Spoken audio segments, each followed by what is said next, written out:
Floyd Mayweather takes on Marcos Maidana for the second time, September 13th in Las Vegas. And then Manny Pacquiao takes on Chris Algieri late November in Macau. I've asked you this ad nauseum. I know you hate talking about it.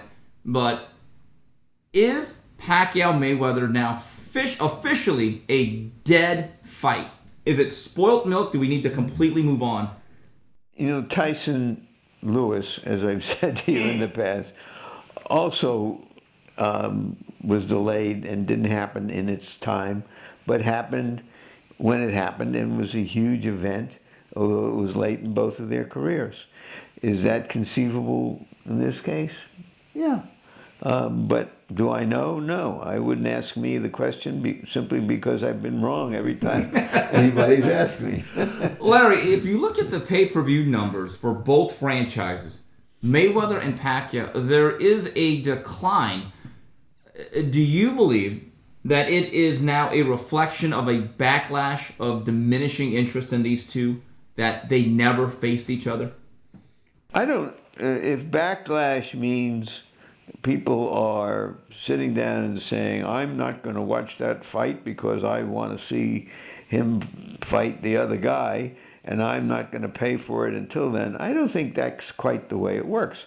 I just think that in most cases, the casual fan who puts these events over the top hasn't heard of the other guy or doesn't think it's a big deal. And so it's not on his radar.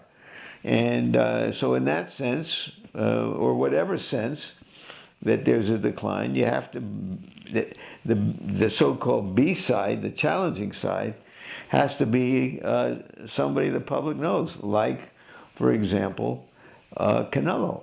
Larry, Maidana fought very well in May, so I think there's a natural interest in, can he do better the second time around? However, the flip side is Chris Algieri, who's been on HBO once. I believe he's come out as a 17-1 underdog. Larry, that's an extremely tough sell, isn't it? It probably is, especially since it's going to be taking place in Macau, China. But you know what? If I was a betting man, I might bet a nickel or a dime on Algieri at that price. Larry, personally, just speaking for yourself, if Pacquiao or Mayweather win their next fight, and by miracle of miracles, they fight next May, would you be interested in watching it still? Of course I'd be interested, but you have to realize, I think that Mayweather has another 2 fights left in this contract. After this one, yes. So maybe he wants to wait until that's done and thinks that he could blow it up bigger than anybody imagines. He's been right before about those things.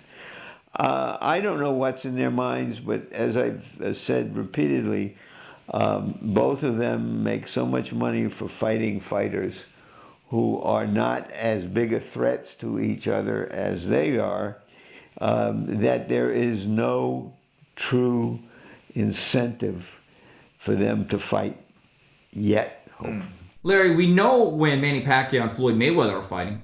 However, we don't know when Andre Ward, Mikey Garcia, James Kirkland, Julio Cesar Chavez Jr. are fighting. What do you make about these fighters who seem to be litigating their way out of a career, or at least their prime? Well, I'm not sure yet that Chavez is.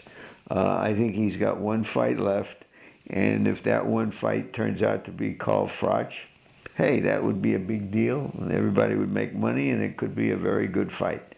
As for the other 3, it's a free country, and it's every man for himself, and if they think they're improving their situations by not fighting, that's their decision. From my point of view, nobody is standing around on the corner waiting for them to come by. I think that out of sight becomes more out of mind and doesn't really generate more dollars. They think they're worth more money than they're worth, frankly.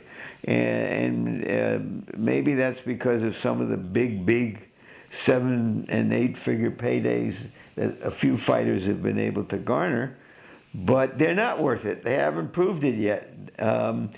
I think at the end of the day, whatever their personal decisions are and their business decisions are, it's bad for the sport.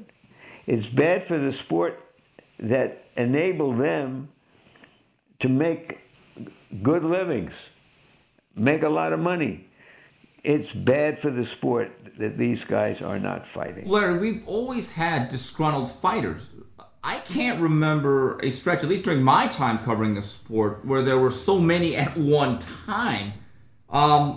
Do you think even this, by boxing standards, is unusual when you have this many guys I don't recall that are sidelined? I don't recall this. And, you know, one of the things that I have seen over the decades or centuries is that once fighters start making really big money, they become really unhappy about the percentages that they give to managers and promoters.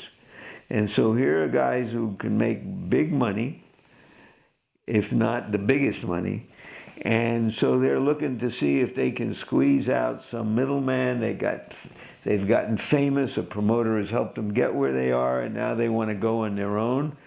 And I understand that thinking, but I think that they may have the potential to be stars. You don't become a star by not fighting.